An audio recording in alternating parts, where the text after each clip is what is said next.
Hey, this is Scott Smith, and this is the Greats podcast. This is a podcast that I'm starting. This is episode one.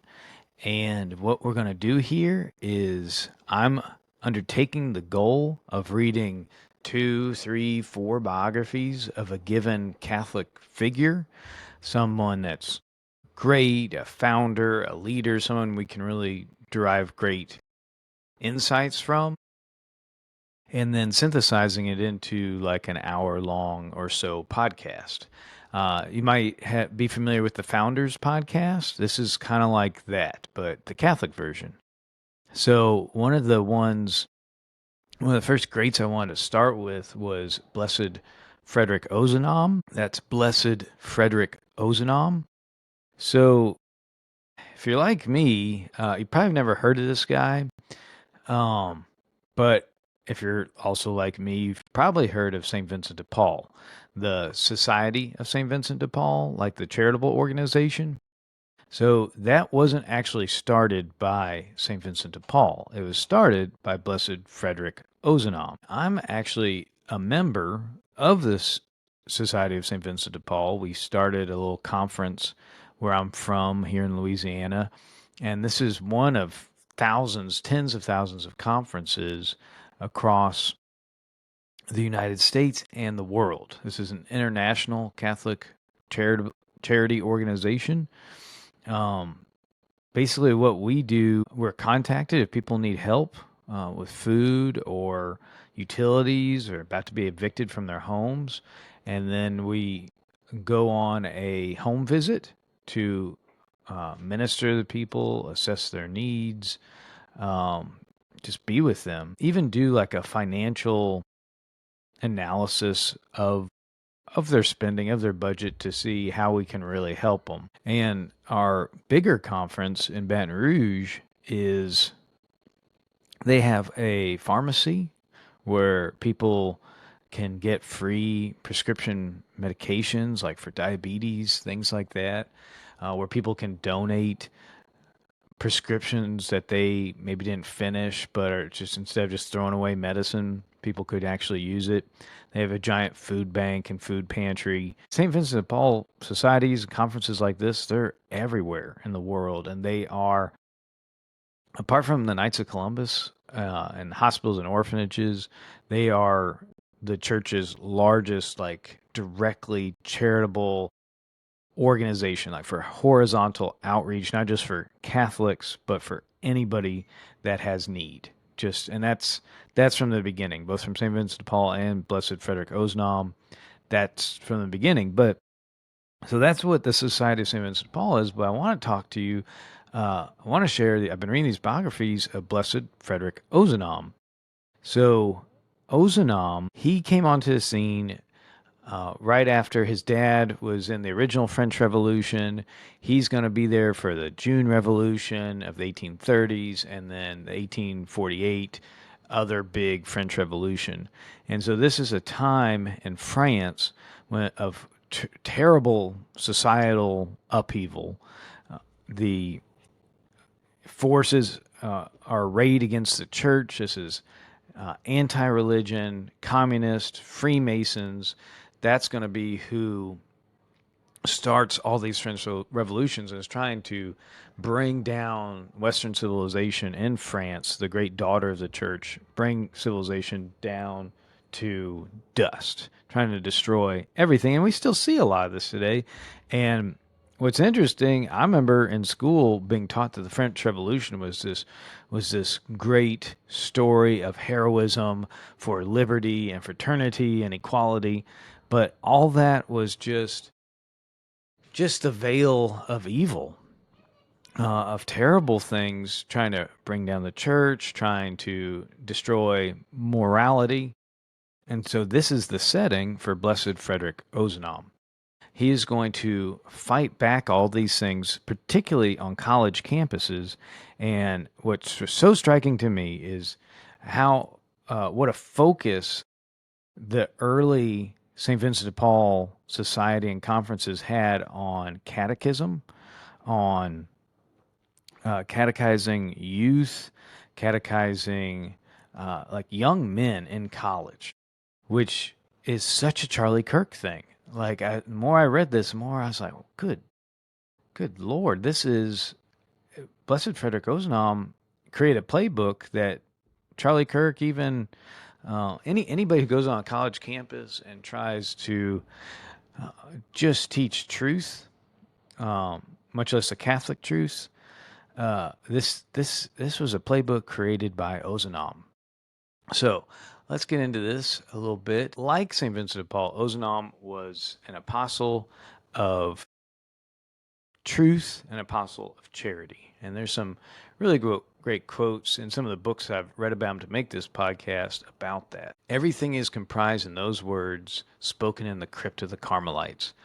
Apostle of truth, that is of Catholic truth, which he always undertook to defend. And we're going to go through, he's got some very interesting family history, very interesting childhood, but he's really going to come of age in the universities of Lyon and Paris, and eventually become a professor at the Sorbonne, and a great intellectual in France when traditionalist intellectuals were not popular. He devoted himself to the defense of truth up to the last breath of his breaking body.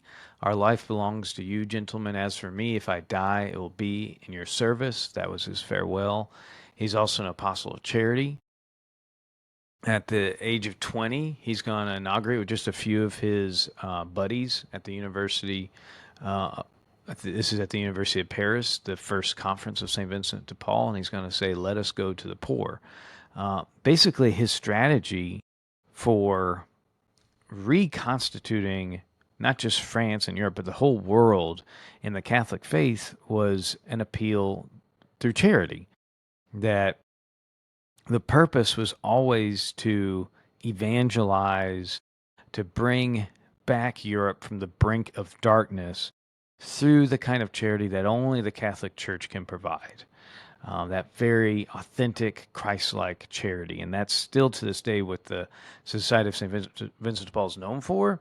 It's interesting, though, they're not as known for the intellectual discourse, engagement, catechesis of young people. So he's this apostle of charity. From Paris, from Lyon, he extended the benefit to France, later to both hemispheres. I wish, he said, to enfold the whole world with a network of charity. That's exactly what's happened. Before closing his eyes forever in this world, he could count 2,000 such centers of charity, 2,000 cities in the world where these conferences of St. Vincent de Paul had already been established. He's going to die, I think it's 1853. He's going to die a pretty young man. And just in his young life, it's already going to spread everywhere, the Society of St. Vincent de Paul. I came to bring light into the world, he will write. What can I desire but that it should shine everywhere? Yeah, he died at just 40 years old. He had given everything to God by a solemn act. I come, Lord. And in his later years, and as his health was failing, he was dragging himself, stumbling from one station to another in his cavalry. One of the things that stands out about Ozanam's life is he had to fight despair and discouragement a lot, and not that it really affected him deeply, except for one real crisis of doubt when he was a young man. But he struggled with these things. Anyone establishing programs or foundations are going to do that, but it's the way he responded to defeat. He turned to God. A friend would describe it that in the darkest hour of trial, which had become for him actual physical pain, the young student appealed to the mercy of God for light and peace. He threw himself on his knees before the most blessed sacrament, and there, in tears and all humility, he promised our Lord that if he would deign to make the lamp of truth shine in his sight, he would consecrate his life to its defense. He arose consoled, like Paul on the road to Damascus. He was off to the races. That happened just before he went to college. That was his response to this crisis of doubt that he had. So a little bit on Ozanam's childhood. I thought it was really interesting the way his courageousness, his intellectual rigor, he didn't just lick that off the grass.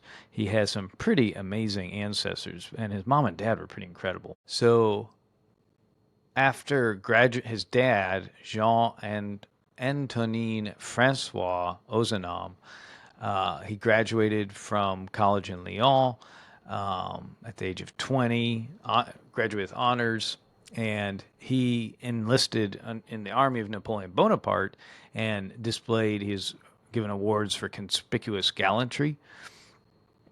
In particular, he was sent on diplomatic mission to this general, and he captured him, took him prisoner at Bologna, and presented him to Napoleon himself. Napoleon, I think this is Napoleon's first reign. So I'll try, one of the things in describing these historical figures is kind of give you the historical context as well. So I'll do my best to do that. But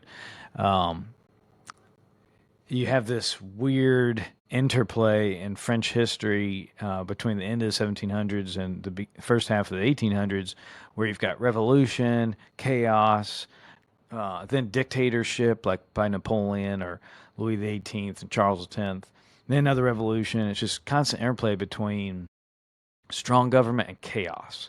I mean, they're just constantly on the verge of the two. And Napoleon comes back multiple times from exile, and throughout this time, Napoleon never forgets the gallantry of Ozanam's father. One really cool story I thought about Ozanam's father. This is during the Reign of Terror. So this is right after the first French Revolution, 1789. So this is right after that first big French Revolution, the storming of the Bastille. And this is not the one that they write about in Les Miserables. That's a later one. It's kind of confusing. But right after that original French Revolution, you have this guy, Robespierre, take over. He's the chairman of the Committee of Public Safety.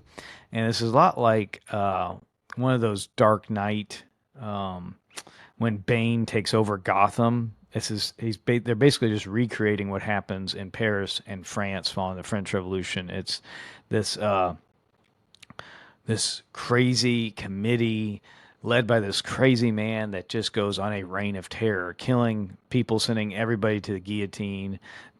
Was it Madame la Guillotine? Heads are rolling everywhere. Anybody who is, you see this in communism a lot. Anybody who's not believed to be pure in their belief in the Republic of France or the new Soviet dictatorship, their heads are going to roll under Hitler. So what happened with Ozanam's father? He was a devoted, fearless son, and he goes home to find out that his mother's husband. He visits his mother in Chalamont and finds her in a state of consternation. Her husband had been denounced to the government, arrested, imprisoned, and was likely headed to the scaffold or the guillotine to be hung or decapitated. And Jean Antoine, Ozanam's father, jumps into his saddle, took with him two hussars, armed to the teeth, galloped to Berg, where, as he knew, the Committee of Public Safety was sitting, forced his way into the committee chamber, pistol in hand, demand order for release, and took it with him, went at full gallop back home to outdistance the gendarmes that were chasing him after the committee figured out what was going on. After the committee recovered from its stupefaction and freed his mother's husband and returned to his regiment without anybody noticing he had even left. His absence wasn't even noted. So just the courage, the audacity to go before the most feared, loathed committee in France, there's flowing from which is a river of blood, and just go in there with a pistol, against all the might of the mob. And so you'll see that sort of thing in Ozanam's life. So you see some flexibility in his family. His father goes from being a soldier, and then the empire is established, and that's not his vision of France, so he leaves, goes to Milan, Milan in Italy, and becomes a doctor, and uh, doesn't just switch careers and become a regular doctor, which would still be impressive. He becomes a world renowned medical doctor, writing scholarly articles on the science of medicine. A third of his patients were free. He's given free medical aid. And he often, and you'd think at this time in French history, a great scientist would be an atheist, but no, especially not in Ozanam's family, but he would pray at the bedside of his patients. That his uh, medical practice relied on God's own grace and help. You're going to see this when he continues to serve in 1813 during there's a typhus epidemic, and two of his medical colleagues have already died of typhus, but he continues to serve, remaining at the bedsides of hundreds of patients, just putting himself right in the crosshairs of this disease. And again, for this, even though he's in Milan, I think at this time Napoleon becomes king of Lombardy.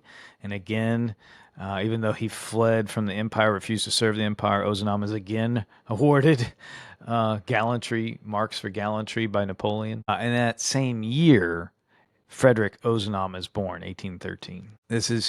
Ozanam is going to be the fifth child of a family of 14, but as you'll see, very few of them survived. So Ozanam's mom, her family as well, will be fleeing the scaffold and fleeing the guillotine and the French Revolution.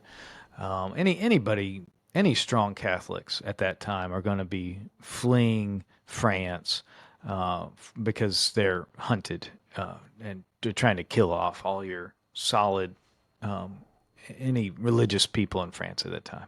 It was an offense punishable by capital punishment. So Ozanam's mother's family goes to Switzerland between the two beautiful lakes, one near Lake Geneva, where an old uncle, a former prior of the Carthusians, helps protect them, give them a home. Marie, that's Ozanam's mom, could remember that it was there in a poor little church in which both Catholics and Protestants worshipped that she made her first Holy Communion. So Marie Ozanam is going to give birth to 14 children. 11 of these are going to die in their tender years. Not die at birth, but they're going to survive birth and, in like toddler, young child, that they're all going to die right then. I just can't, having many children myself, and I just can't imagine losing any of them, much less 11 out of 14. She had 14 children, only 3 survived to adulthood. She was a woman of hope and faith. Ozanam wrote of her that she did not indulge in idle tears like those who have no hope. Each death, her streaming eyes were raised to heaven. He would later write on how many occasions have I seen my parents in tears when heaven had left them but 3 children out of 14. But how often, too, have not those 3 survivors in adversity and in trial counted on the assistance of those brothers and sisters whom they had among the angels? That's the beautiful part of this, is that they're looking, that they understand that even though their children have died, Ozanam's parents have succeeded in getting their children to heaven, and now in heaven their children can intercede for them and help those that remain. And Ozanam's mom is going to say, "Happy is the home that can count 1/2 of its members in heaven to help the rest along the narrow way which leads there." And Madame Ozanam, like her husband, is going to be serving. She's in this association of working women called the Watchers. She's kind of like her son, forming a group of women to minister by the bedside of the sick poor. So you're going to see Ozanam's parents, and even some of his ancestors, if we have time to get into that, gave him such a great example that they're setting him up for the great work that he's going to accomplish in his life, in addition to the strong foundation of the Catholic faith. So just briefly, some of Ozanam's other ancestors. One was a mathematician, a great, great, great uncle. So you see this thread of that beautiful thread of Catholicism where they're great scientists and great Catholics. They're men and women of great faith and great scientific learning. He was this great mathematician, like a savant, but he is preeminently a Christian savant. And he wrote, so let's see, what's his name? So 17th century, this was Jacques Ozanam. He took the chair of higher mathematics at the University of Paris, the Academy of Science. So pretty much the foremost French mathematician in the later half of the 1600s. He wrote that physical science shall be Christian as I teach it, and it shall lead to God. He was more Christian in his domestic than in his public life. He was simple in character and selfish, a father of 12 children who were as religious as he, a father that brought religion to his children. Inviolably attached to his religion, he boldly answered the Jansenists. So you'll see Frederic Ozanam boldly answering the heretics of his time, just as Jacques Ozanam answered the Jansenists of his time. Jacques Ozanam also fought the encyclopedists. It is for the doctors of the Sorbonne. It is for the doctors of the Sorbonne to debate, for the Pope to decide, and for mathematicians to go to heaven by the perpendicular. Love that. Jacques Ozanam talking about the path to heaven in mathematical terms. For the Pope to decide, and for mathematicians to go to heaven by the perpendicular. There's also a 7th century ancestor of Ozanam who sheltered Saint Didier when he was flying from the persecution of Queen Brunhild. But what's interesting there is that's apparently when Ozanam's family converted to Christianity, because he was a Jew that sheltered Saint Didier. Saint Didier himself converted that ancient Ozanam ancestor of the family, and Saint Didier also baptized him. In his childhood, this is interesting, he was a little bit delicate, and through his life, Frederic he's going to have some real healthy periods, but for the most part, he's going to fight ill health. That just leads to his awesomeness, really. But at the age of 6, he almost died of typhoid fever. Remember, when he was born, his father was in the midst of a typhus epidemic. I think typhoid fever and typhus are different, but, pretty similar. His parents, as they were known to do, did not leave his bedside day or night for an entire fortnight, and everyone believed that he survived by miracle. And the miracle, because they're in the town of Vivarais, was attributed to St. Francis Regis, who that was his town. And it's interesting because St. Francis Regis, this is a Jesuit, I think he's a Jesuit. He was known for giving great sermons that were poetic but plain, and they attracted all classes. This is just like Ozanam's going to do when he's speaking to the mobs of France and the universities of France. But at the same time, Father Regis, Saint Regis, was made himself available to the poor, was a great servant of the poor. So it's this interplay of being a great evangelist and a great servant of the poor that you're going to see Ozanam be very much in the mold of St. Francis Regis. This is so one of the 3 surviving Ozanam children, besides Frederic, was Alphonse, who would go on to be a priest. So Frederick's brother was a priest, the Abbé Alphonse Ozanam, and he is also one of his biographers. He says Frederic was a quick-tempered child, headstrong, very sensitive and impressionable, but he is tender to little children, compassionate with every form of suffering, of an angelic purity which shrank from the most venial fault, an impossible subject for evil, an enthusiastic devotee of good. So there may, some of this might sound a little what's called hagiographic, like a little speaking more of a legend than,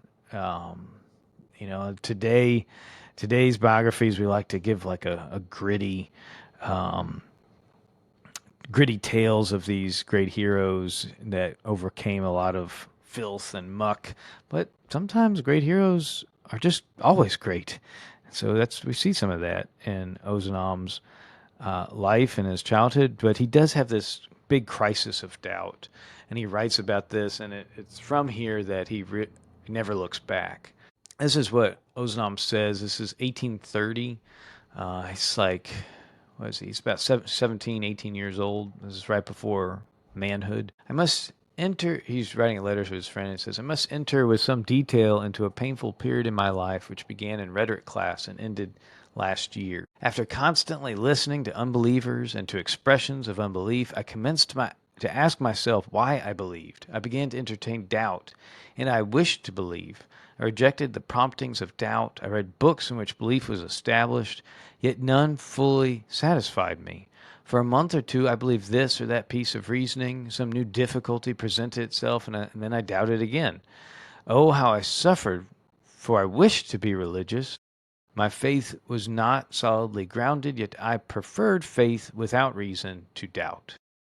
All that tortured me. I took to philosophy. The theory of certitude quite upset me. I thought for a moment that I should doubt my very existence. Kind of that Rene Descartes, I think, therefore I am, another French philosopher. So just really painful crisis of faith for him, but he's going to persevere through it. And you can see this is a theme that we see throughout his life. I think it's important for us today. He's surrounded by unbelievers and blasphemers and irreligious people that scoff at the idea of religion. That is France of the early 1800s, and fortunately, it's today for most every country in the world, and even for America. But this is how he responds, and that's why it's has great merit for us. He would later refer to how he got out of this crisis.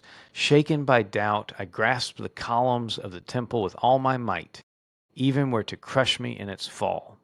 Kind of like an image of Samson just holding on to the columns of the pillars of faith.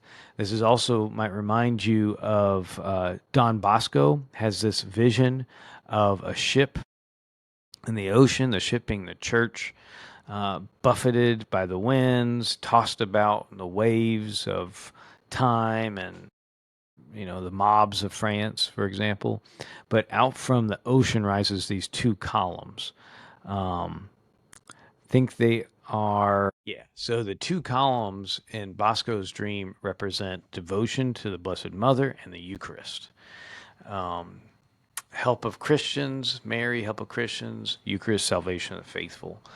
And those two columns, despite all that the ocean can throw at the ship, secure the ship. And that's exactly the image that Ozanam as he's reaching out to these two columns. He'll then later say in life, today I find the same columns grounded on science, crowned with wisdom and glory and beauty. I find them again and embrace them with enthusiasm and love. I dwell near them. I shall point them out as beacons of deliverance for those who are drifting on the sea of life. It's a great summary of his whole life. He will throw himself on his knees before the most blessed sacrament, and there in tears and humility he will promise the Lord that if he would deign to make the lamp of truth shine in his sight, he would consecrate his life to its defense, to the defense of the church. And he is this great apologist. That's what he does. A note on, besides Ozanam's parents, he had some great mentors. One was Father Noirot, the Abbé Noirot. He was a priest philosopher, a professor, and Ozanam says his teaching rescued him. He taught at the College of Lyon and left this indelible mark on all the young men of the period that he taught. And you're going to see that Ozanam becomes a version of Father Noirot. Father Noirot, he didn't have a lot of writings that he left behind. He left behind his students, and his method was founded on Descartes rather than Socrates. The Socratic method, asking a lot of questions, but the Descartes method that Father Noirot used is that he would exaggerate doubt in order to pave the way in the mind for the return of true thinking. So he would exaggerate a statement of a thing, casting doubt on some element of truth to almost a ridiculous nature, so to make to to illuminate the argument for the truth. Just very interesting way of teaching. I think maybe just even that, just that little pearl right there, another way to teach besides the Socratic method and besides just dumping information on people. I think that pearl of wisdom is worth the price of admission right there with this book. And this book, I'm reading. I think this one came from Frederic Ozanam and his correspondence. It's basically a Monsignor takes all his letters and synthesizes them into a narrative. It's beautiful. It's a wonderful book. Another thing that's interesting about Father Noirot and how he mentored youth as a teacher, which I think I do a lot with youth ministry, and so I look for these insights. But one thing he did a lot, he would walk with his students a lot, particularly like a one-on-one. So this is how it's described. Outside lecture hours, the master liked to have him, Ozanam, for a companion in his walks through the lonely and rocky paths which surround Lyon on all sides, and which make the city so dear to the minds of a melancholy and contemplative turn.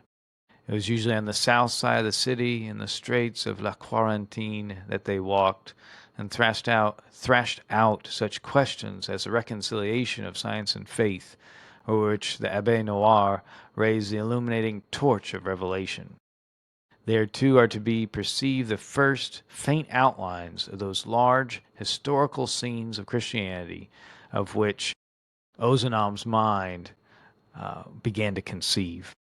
Ozanam, his great work that he conceived for himself was basically a new history, a new historical investigation into all history to show the foundations of Christianity, and in so doing, through preaching and teaching and lecturing, reconstitute all civilization in Catholic terms. And there's some good quotes from him. So Ozanam, his convictions had been shaken by a little cheap philosophy of earth. They were now restored in the true science of heaven. That's a beautiful quote. You see people so often led astray by cheap philosophy because they'd never encountered philosophy, and so when they've never really been taught how to think, just to remember these things, but never really how to think, which is a problem with our method of teaching youth. And so when they really when their minds first awaken, they can be led astray by cheap philosophy, and they're not prepared adequately in education to use their minds to be able to think of the deeper things, the true science of heaven. Ozanam says that he felt the need in youth of some solid ground wherein I could take root and resist the torrent of doubt. One of the effects of Ozanam surviving this crisis of doubt is his faith is going to emerge stronger and happier than ever before, but he's also going to be more sympathetic with the failings of others. You'll see that in his charity, that the Society of Saint Vincent de Paul doesn't care who you are, where you're coming from. If you're in need, you're in need. You don't have to be, this perfect Catholic saint to receive aid from Saint Vincent de Paul. You can be an angry atheist, but you're treated just the same. How often, and Ozanam said it, sometimes he's even charged with excessive gentleness towards unbelievers. That's a beautiful statement for an apologist that converted so many people back to the faith, that he had excessive gentleness towards unbelievers. Ozanam said, when one has passed, as I have, through the crucible of doubt, it would indeed be cruelty and ingratitude to be harsh to those to whom God has not yet vouchsafed to give the priceless gift of faith. And thus God molded him and prepared him to be one day an enlightened and authoritative guide for the young men of his time. And there again, he's going to be like the Charlie Kirk of the angry young men of France. So the first great heresy that, besides all the others, this first specific heresy that Ozanam's going to be called on to confront just as soon as he turns 18, pretty much. He's going to write a polemic, I guess you would call it, against Saint-Simon. I think it's Henri Saint-Simon is Saint Simonism. He's just a philosopher, Henri de Saint-Simon. You can tell who he is by, if you haven't heard of him, you can tell who he is by who he inspired, who he influenced. So that would include the utilitarian John Stuart Mill, the anarchist Pierre-Joseph Proudhon, and Karl Marx and Friedrich Engels. He has a big influence on Marx.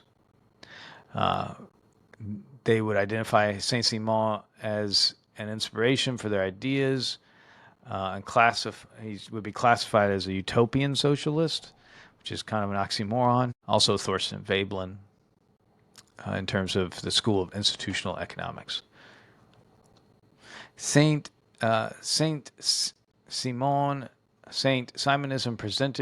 was presented to the French mobs revolution, the mobs of the revolution, as the sublime revelation of future religion. The doctrine of Saint-Simonism expected and awaited its final enthronement.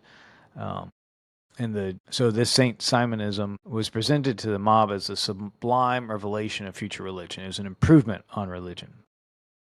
And it would come to its head in the July Revolution of 1830. That's where the mobs, I guess you count this as the second French Revolution. First one, 1789. The second one, July Revolution, 1830. And the third one, the revolutions of 1848. There were revolutions in 1848 in like all the major countries of Europe. It was a crazy time in Europe. This Saint-Simonism had taken over Paris, and at this time Ozanam was in Lyon, and the Parisian emissaries of this new philosophy came to Lyon in bizarre costume, promised the extravagance of idyllic reforms, awaken people and curiosity rather than sympathy with their fellow man. On the other hand, the prestige of their liberal theories of equality, the attraction of their promises of a moral emancipation, like we don't have to deal with these silly morals that the church is trying to foist on us. It was going to be the dawn of a golden age, returning to the primitive laws of humanity. It's basically hippies, right? This is for the free love and hippie movement, but this is just 1830s France instead of 1960s San Francisco and Haight-Ashbury and Woodstock. It was a most seductive influence, especially in the minds of educated young men, and they promised this new and better Christianity.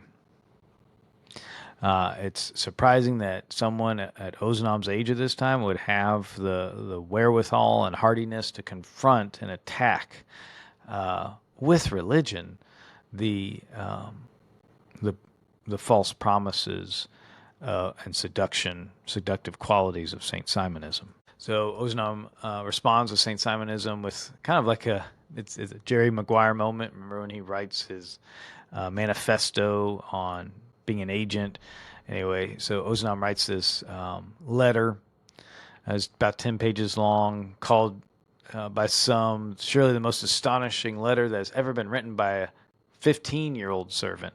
15-year-old student, sorry. He's not 15 at this time, but anyway, a young man. One notices when reading this the detachment of mind and heart from the tumult of current politics. That he writes of that life should be devoted to the service of eternal truth, as Ozanam is, and that he dedicates himself to a great work that's at once moral, social, and religious.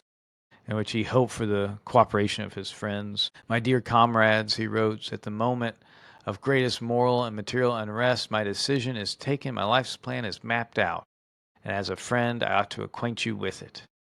In the first place, tired of politics, wearied with systems of all kinds, watching the charade being played all around me and patiently waiting until the key word be uttered, I have resolved to confine myself to my own sphere, to work out my own development, apart and detached from society. My good friends, let us then be stirring while the storm is overthrowing many of those in high places. Let us develop in obscurity and in silence, to be full men when the period of transition shall have passed and we shall be needed. His scheme was, as I said before, his scheme was to rebuild society on a religious basis.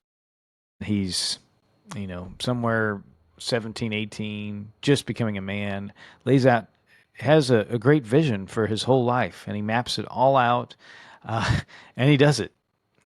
He's only going to live, he's right in the middle of his life. He's going to live another 20 years. And in that short amount of time, he's going to develop an organization, teaches people the glories of Catholicism, while also providing real help to the poor. And it's going to sweep the whole world. It's amazing that he would have the insight to do this. And you see this among the great founders, that they have this grand image for their whole lives, and then they do it. And nothing stops them, or everything stops them, but they overcome it. Ozanam, he offers some apology for the grandiose character of his vocation as he's writing in this letter, this manifesto, this Jerry Maguire moment. I'm amazed at my own daring, but what can one do? When an idea has taken possession of one for the last 2 years and grows until it occupies the whole mind, how can one set limits to it? When a voice cries and cries and ever cries, do this, I wish it, how can silence be imposed on it? So he is saying here that his mind had been thudding for the last couple of years following his crisis of doubt. The Holy Spirit had been inspiring him and pestering him and gnawing at him constantly about this great work that maps out his whole life. Coffee break. So some of what he's going to begin with is he's going to begin offering oratory and a debating society among young men in colleges, but he's also going to go back to just basic, beautiful Catholic devotions like Eucharistic processions. He writes to his mother, "You know, my dear mother, that in Paris, as in Lyon, religious processions are forbidden.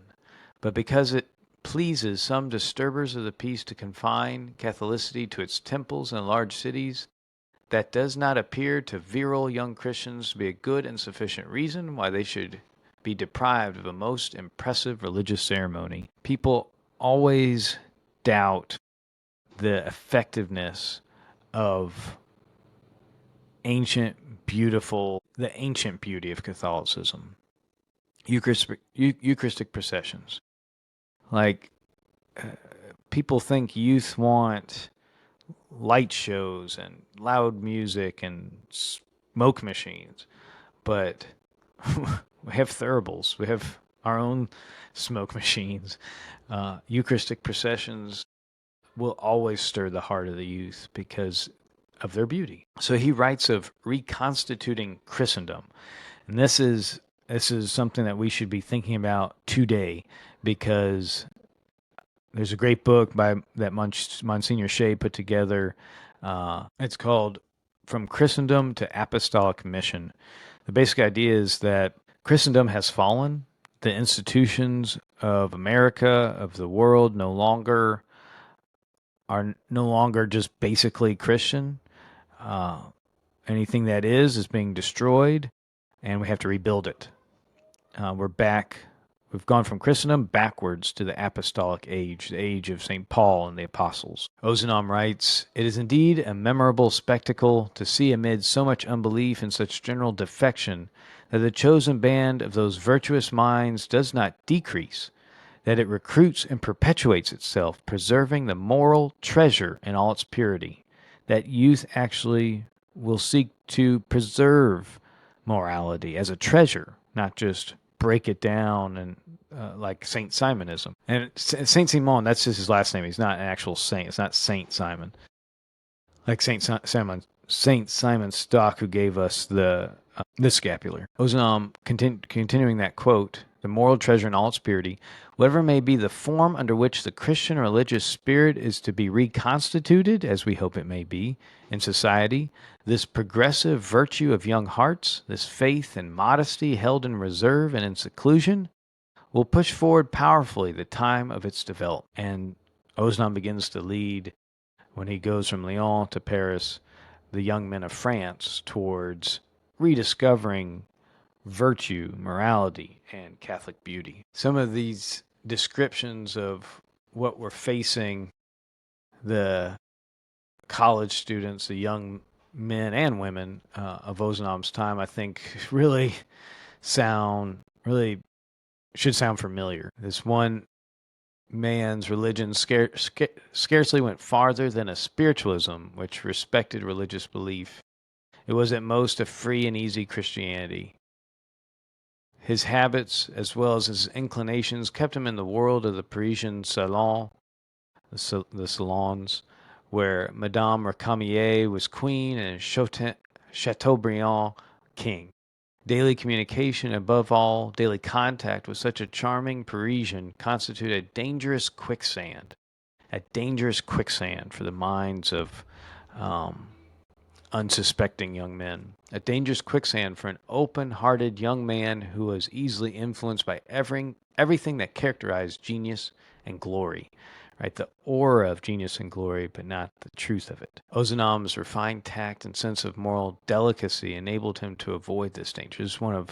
We're describing one of Ozanam's early friends. So this atheistic society of Paris, France in the 1800s, of America now and everywhere, we are grieved to find it. This is Ozanam. We are grieved to find it hostile to every ideal and every sentiment that is dear to us. The more closely we come into contact with men, the more we discover pride and selfishness, pride among savants, folly among people of the world, intemperance among the masses. When one has been reared in a pious family, such a sight fills the heart with disgust and indignation, and one is tempted to protest and condemn. But the gospel forbids that. It places before us the duty of devoting ourselves entirely to the service of that same society that repels and despises us. That's the greatness of Ozanam, is being frustrated and disgusted by all this, but responding not in anger, as the mobs did, but in gospel, charity, and love. That's not easy. So Ozanam finds himself thrown into university, the École des Droits. He records the bitterness of his disappointment and the people he finds there. He finds himself thrown among young men utterly destitute of religion and utter indifference to religious observances. He finds that only he alone observed the Friday abstinence from meat. He is ridiculed and laughed at for his strictness, but he is not to be moved from his principles by such poor examples of those around him. He isolated himself and sought recreation in his books. So he spiritually goes into a cave and becomes almost like a monastic, a monk amidst all this irreligion. In attending his lectures at the Sorbonne, he made the acquaintance of a few young men, Catholics like himself. The very differences which divided them from their fellow students banded them the more firmly together, and formed the nucleus of a body which was destined in future years to leaven the infidelity of France. So a few social outcasts ridiculed because they stay true to their faith and are devout. This creates the antidote to the impiety of France. At this time, the professors of the Sorbonne were, without exception, Voltairean. This is Voltaire. So what that means to be Voltairean, Voltaire was, let Enlightenment figure. He was a deist, believing just a watchmaker God, which would basically lead to atheism in the next generation. Advocated freedom of religion, but really meaning freedom from religion, separation of church and state.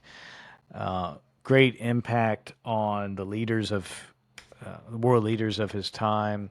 But at this time, all his devotees were basically atheists and anti-religion. So at this time, the professors of all the Sorbonne were Voltairian, who lost no opportunity of casting ridicule upon the doctrines of Christianity. Voltaire, Candide, he kind of used crude sexual stories to ridicule priests in the church. That was kind of his claim to fame. So the Ozanam's professors endeavored to oppose Christian doctrine using the latest discoveries, scientific discoveries. One professor, Geoffroy, held the chair of philosophy in 1832 when Ozanam was there, had striven in his lectures to prove the impossibility of revelation. Ozanam was indignant at the unsoundness and the one-sidedness of the arguments proposed by the chair of philosophy at the Sorbonne. So he drew up a protest. Again, he goes, writes out his thoughts. He gives them to his professor, and the professor promises to reply to it. After the lapse of a fortnight, the professor lightly alluded in his lectures to Ozanam's protest and dismissed Ozanam's objections with just a few contemptuous remarks. So what does Ozanam do? Does he get angry? Does he get sullen and bitter? No. He doubles down. He summons all the Catholics of the school, draws up a formal protest, reads it publicly. The professor then apologizes for saying he held and says he holds Catholicism in the highest veneration. So the professor, he basically capitulates, realizing he has no arguments, that his few contemptuous remarks don't really count as an argument. But he did it. What did Ozanam do? He confronted directly, respectfully, and brought together a coalition. He built allies, built bridges. He built, again, this nucleus of young men to defend truth and beauty. So he begins with this. This is the spark of a debating society. Those friends, whenever you undertake to do something great for God, you will find allies. And that's what happens. Numbers of Catholic young men rallied around this little band, and they start having evening meetings.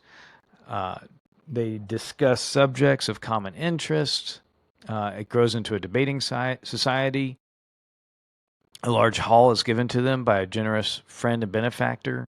Students of all shades of religious belief were invited to attend and join in the debates. So in all it wasn't just Catholic debating society. All religions were invited. That's a constant hallmark of Ozanam's. You're going to see that as a constant hallmark in Ozanam's approach to solving problems, to invite all and let the beauty and truth of the church to shine, to release it like a roaring lion, release the truth. And Ozanam becomes the recognized leader of this debating society, particularly the Catholic party of it. He distinguishes himself early on with just a persuasive, simple eloquence, and this is going to serve him well. This is really where he's going to be trained to become a great professor later on in life as a great professor of the Sorbonne. He's going to get to the Sorbonne, directly face its intellectual giants who are really intellectual mice, and then become a true intellectual giant of the Sorbonne. So just a beautiful story. So they have their first meeting of I don't think it's yet called the Society of St. Vincent de Paul. It's held in May 1833 and is presided over by this benefactor they have. He's a Catholic businessman, and he just likes to help these young Catholic college students he gives them a place to meet. And he says, if you are in earnest, this is Monsieur Bailly, about serving the poor as well as yourselves, you must not let it be a mere doling out of alms. Bringing each your pittance of money or food, you must make it a medium of moral assistance. You must give them the alms of good advice. So this is going to be wisdom that's going to be incorporated into the genetic code of Society of St. Vincent de Paul, that assistance that helps not just the belly but the soul. They truly become brothers to the poor whom they visit, and they are welcomed not for the relief which they bring, but far more for their fraternal words of kindness, consolation, and advice. From this, the society is going to grow. Ozanam is going to reach out to the Archbishop of Paris to appoint a priest to engage in public discourse. At first, the Archbishop liking Ozanam's idea, but not the means to accomplish it, he's going to appoint a few older clergy members and just a panel to not really engage, but just to invite people to come and listen to him, and not to go out and publicly debate the communistic and anti-Catholic forces, and that's not going to work. And eventually, the Archbishop will adopt Ozanam's idea and appoint a really good priest at that time. His name, the Abbé Lacordaire. Father Lacordaire. At this time, see if this sounds familiar, the church in Paris was a feminine church. The churches were but thinly attended, and that chiefly by women and children. Only very few old men were to be found who had the courage to face the public ridicule, which was directed against those who were weak enough to believe and courageous enough to show outward tokens of their faith. To be a Catholic in those days was looked upon in Paris as a mark of feebleness of intellect. And Ozanam, with his society and with the Abbé Lacordaire, are going to change that. So fast forward a little bit, Ozanam's going to leave Paris and then return, and he's going to find that the society which he started has already grown and flourished marvelously during his absence. 600 members, from just a few of them to a few dozens to 600 assembled in an amphitheater in which their meetings were held. They welcomed him. The majority were composed of poor students, but set off, as it were, by a few persons of the very highest social position. At these meetings of poor college students, you rub elbows also with peers of France, counselors of state, generals, and distinguished writers. And he goes on to list all these enrolled in this peaceful crusade of charity. And from here, basically, it's just going to spread throughout the world. It's going to go into England, and this is how the Society of St. Vincent de Paul is going to proceed. It's going to begin in the colleges. It's going to speak to young men, give them forceful debates of the counter-argument, everything they've been hearing. It's going to catechize boys as well, teach boys, give them better religious instruction. And doing all this, allow them to go out, meet with the poor, sit with the poor, minister to the poor, give the poor aid. And it just grows. It just grows and incorporates people from all segments of society. It's just this beautiful Catholic force across Europe. I think a lot could be said about the growth of it. There's different themes that it's always, to be a member of the Society of St. Vincent de Paul, you need to be a practicing Catholic, but to receive aid from the Society of St. Vincent de Paul, you can be anything or nothing. So we've kind of gone over the French revolutions of 1789, 1830, when he's just beginning school. Now St. Vincent de Paul Society is going to grow, and we're going to see it again in the Revolution of 1848. And here, Ozanam is going to encourage the Archbishop of Paris, who by this time is this venerable older man, revered by both sides, revered by all. And he's going to encourage him to, in a very Les Miserables kind of moment, mount the barricades and to make a call for peace. And so there's some very beautiful language in all the biographies talking about this. Also, in this time, not only is the Society of St. Vincent de Paul growing, but Ozanam is becoming a very well-respected professor at the Sorbonne. Um, he's supporting other professors that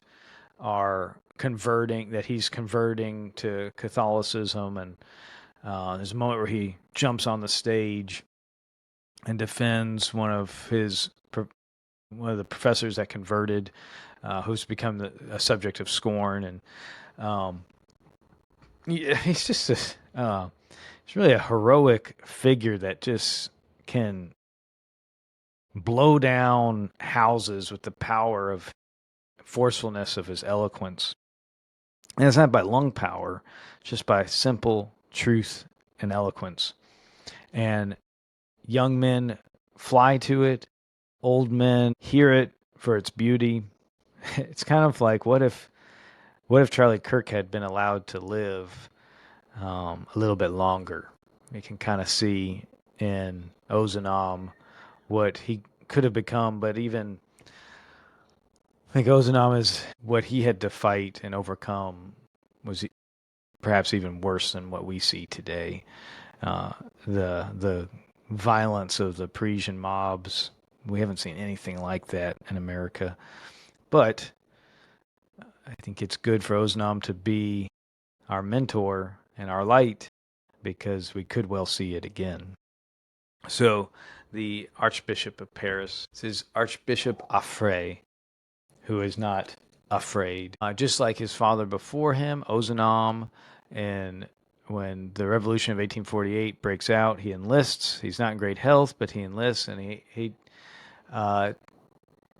it's a poignant moment. He says his conscience was easy, and he would not have recoiled from any danger in enlisting, but he is free. I am free to admit that it is a terrible moment when a man bids what he believes to be his last farewell to his wife and child. So he didn't do it without the acknowledgement of responsibility. So Ozanam, it's another mark of how he moves, how when he acts, it's coming from prayer. So you see he's moved by the Holy Spirit, and when he acts, other people join him because they are also moved in the same way. So when Ozanam goes to the Archbishop Affray, he finds that the Archbishop of Paris has the same idea as Ozanam has, that he should make a public speech on the barricades to end the violence and the bloodshed. His Grace, Archbishop, receives them as graciously as usual, and after having heard their project said with perfect simplicity, I have been obsessed with that same idea since yesterday. Ozanam and the Archbishop have had the same idea. The Archbishop says, but how can I bring it about? Where can I reach the insurgents? Would General Cavaignac permit such a step to be taken? Where can he be found? Ozanam answers all these objections, assuring him that he would be received on all sides with veneration. And the Archbishop says, you are right. Very well, then I shall go. I shall put on my cassock so as not to attract attention, and you will point out the way for me. His attendants insisted that the Archbishop put on his purple soutane and wear his pectoral cross. I shall do as you wish, he said with the same simplicity. This reminds me of King Theoden at the last charge of the Rohirrim and the Battle of Helm's Deep. Hope is failing, and he puts on his armor, just as the Archbishop puts on his pectoral cross and mounts his horse, grabs his sword, and rides out. The Archbishop, it's almost like a Eucharistic procession. He proceeds through the streets of Paris. All cars stop to let him pass. They say it would be impossible to do justice to the veneration and enthusiasm with which his grace was received. It was a triumphant march from the Ile St. Louis to the National Assembly. The troops, the National Guard, the movable columns stood to arms and gave a general salute. Men raised their hats, and women and children bowed. It was a most impressive sight. General, when the Archbishop meets General Cavaignac, he receives him with respect and admiration. The general appreciated heroism, if not Christianity. The generals beg the archbishop not to expose himself to his danger, but his grace's resolution is unshakable, and he says simply to the generals, "I shall go." He had drawn up a few hours before a simple proclamation that he would read, calling on workmen to lay down arms and promising a full indemnity. The archbishop, after speaking to a general, returns to his house, eats his last meal, and makes his confession as if he were going to the gallows himself. And then he makes his last march to the barricades.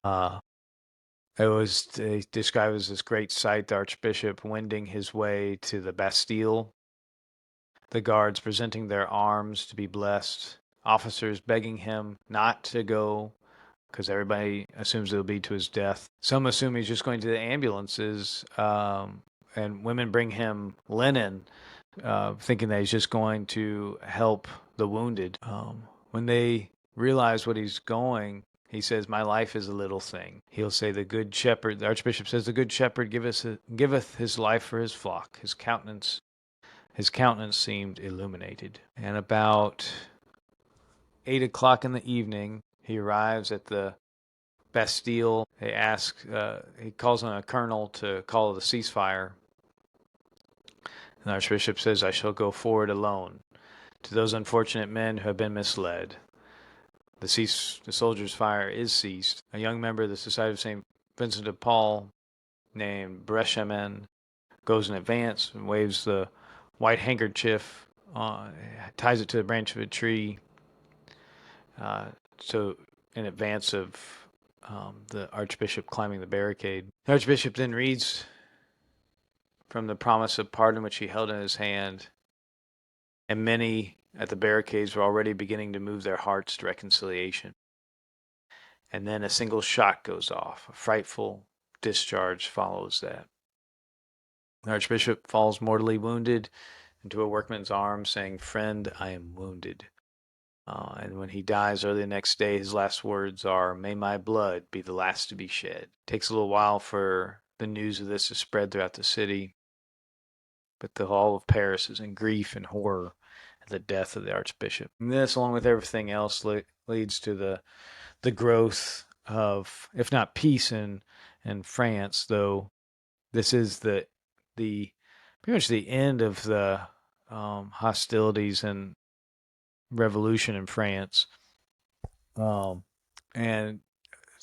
that's 1848. In the next 5 years, we're going to see a period of rapid growth in the Society of St. Vincent de Paul, but Ozanam's health is not going to be good in these last 5 years of his life until 1853, 1854, and it's going to be hard for him because he's been working towards this all his life, and then he's 35 years old, right when he could have such impact with meeting people and reaching new people and growing the society.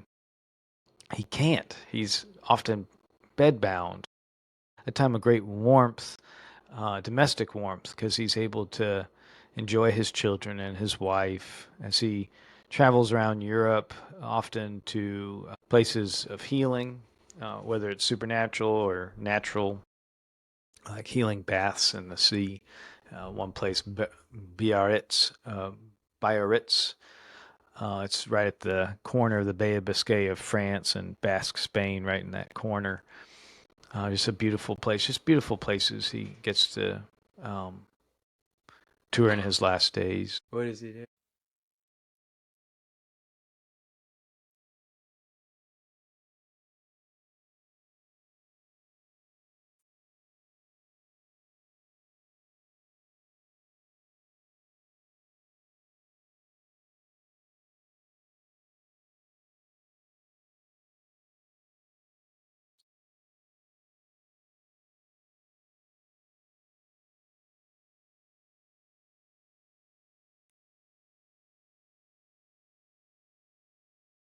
Stella showed you? Oh, how did Stella know? But how did she wasn't there when it happened? Okay.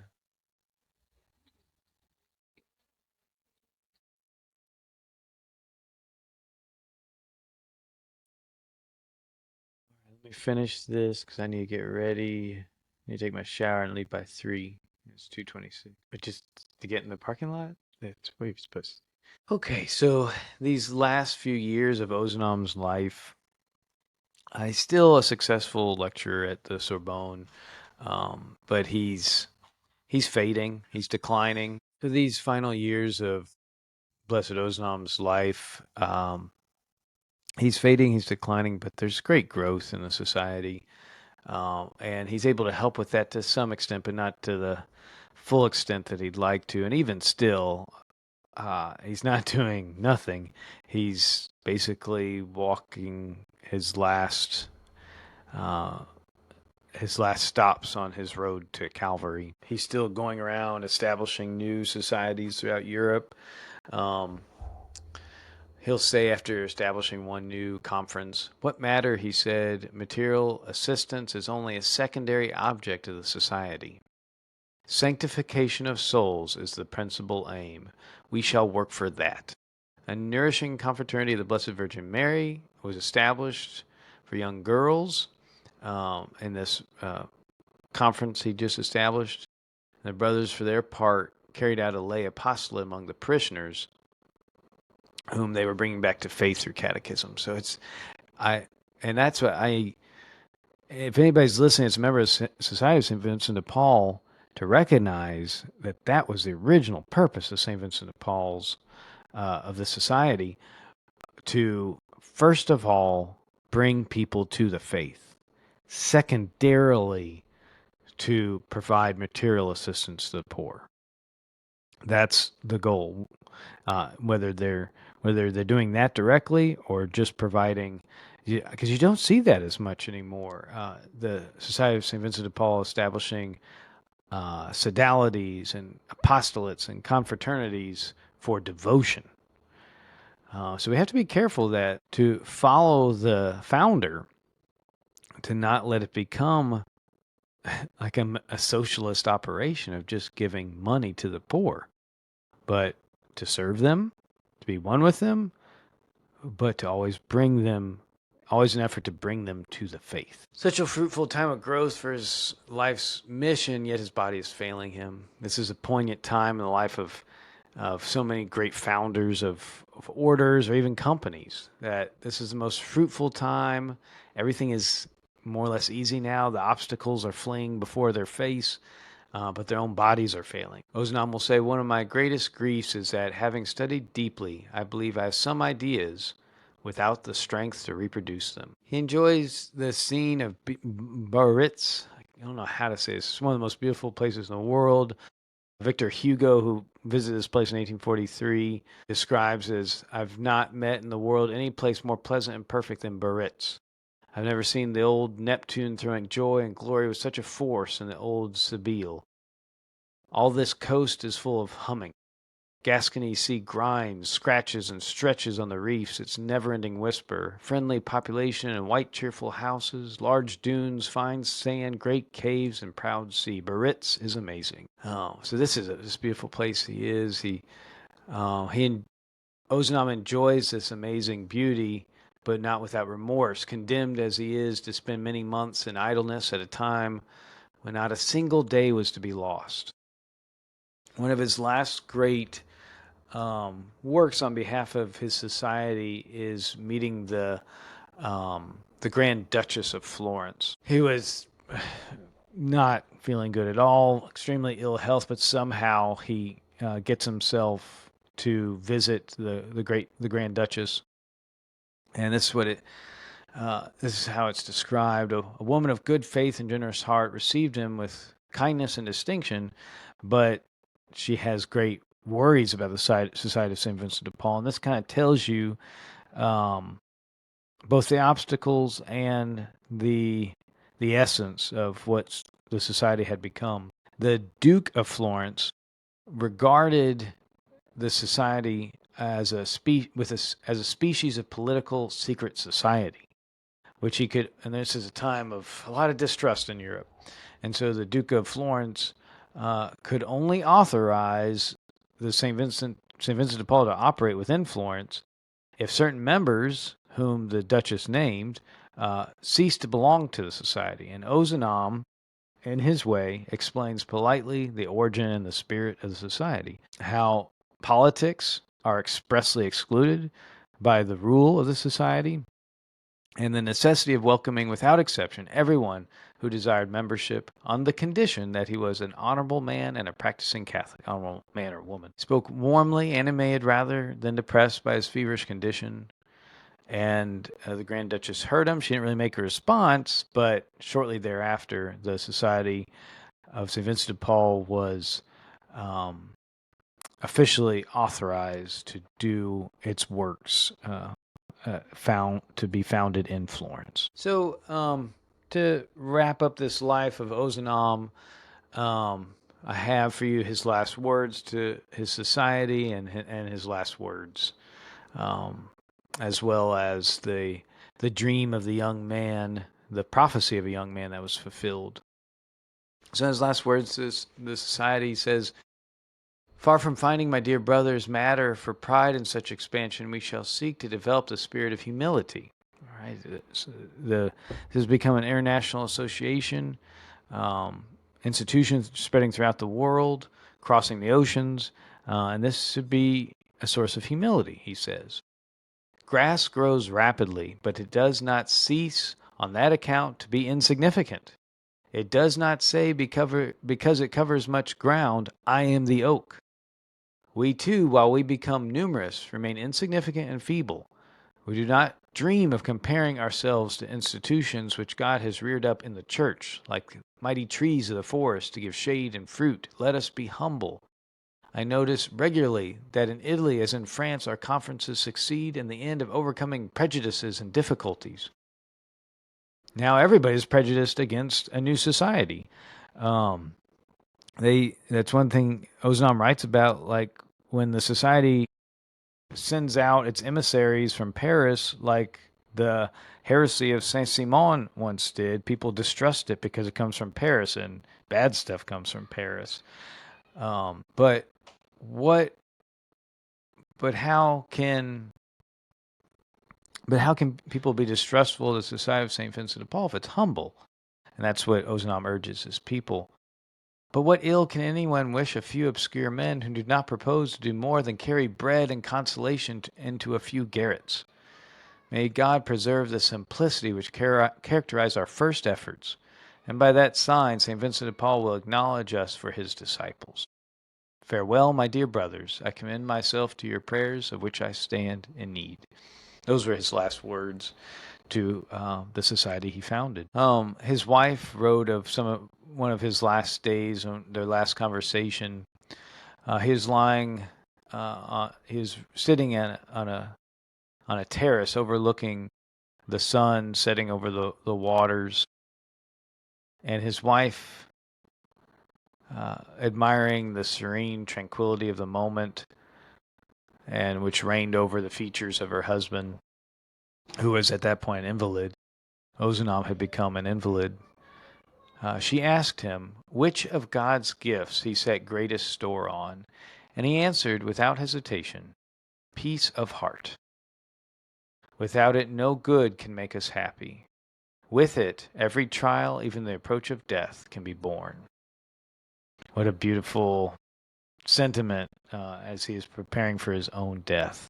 Which of God's gifts is the greatest?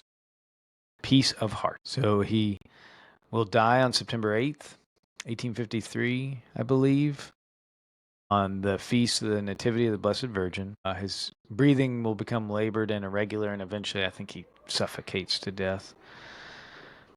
He, at the last, opens his eyes, raises his arms, and cries aloud with a strong voice, my God, have mercy on me."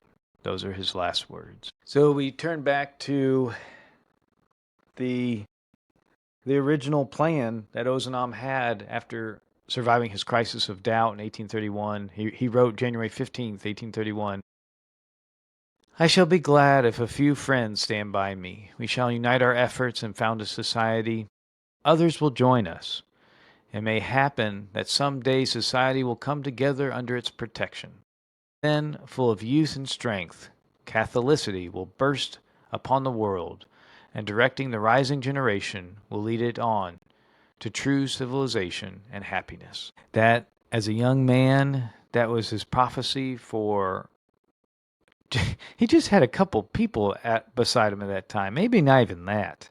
He was a social outcast, and he built upon that a dream of a band of brothers that would grow, and he says, others will join us. Oh, yeah. Hundreds and thousands of people ultimately will join him in his life and in the years since then, the 150, 175 years since then. There are not just hundreds of thousands of people in the Society of St. Vincent de Paul, but hundreds, thousands of conferences worldwide, each with plenty of devoted people. Just truly amazing work that this man undertook in his life, and saw that, early on, what could happen. Society someday will come together under its protection, then full of youth and strength. Catholicity, that old church, right, that old mocked church, will burst upon the world and direct the rising generation, will lead it to true civilization and happiness. Found in the midst of all this anarchy of France and revolutions and moral depravity and chaos, will again be the delivery mechanism for Western civilization to rise again. What a beautiful story, this life of Frederic Ozanam. I hope you've enjoyed bringing together, me trying to bring together all these biographies of this individual. A lot of them not even in print anymore, but all really, the biographies are really good.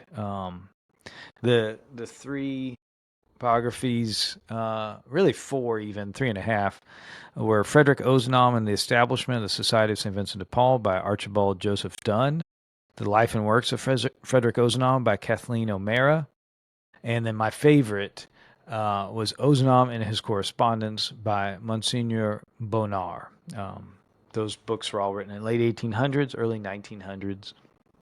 Hope you've enjoyed this. There's much more to come. One of the next ones I think you'll really enjoy, and it's about Jan Tyranowski, St. John Paul II's youth minister. A lot of these books I'm going to be working from are out of print, and the ones for Jan Tyranowski, I can't even get them to America without some really awesome Polish friends helping me out. So some of these stories you won't be able to hear anywhere else, or at least not in English.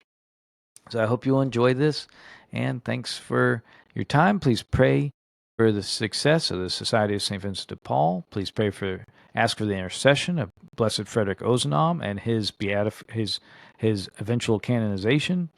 And please pray for the success of this podcast, that it would provide religious mentors to all of us to do great things in the mold of these great Catholic figures of history. Thank you.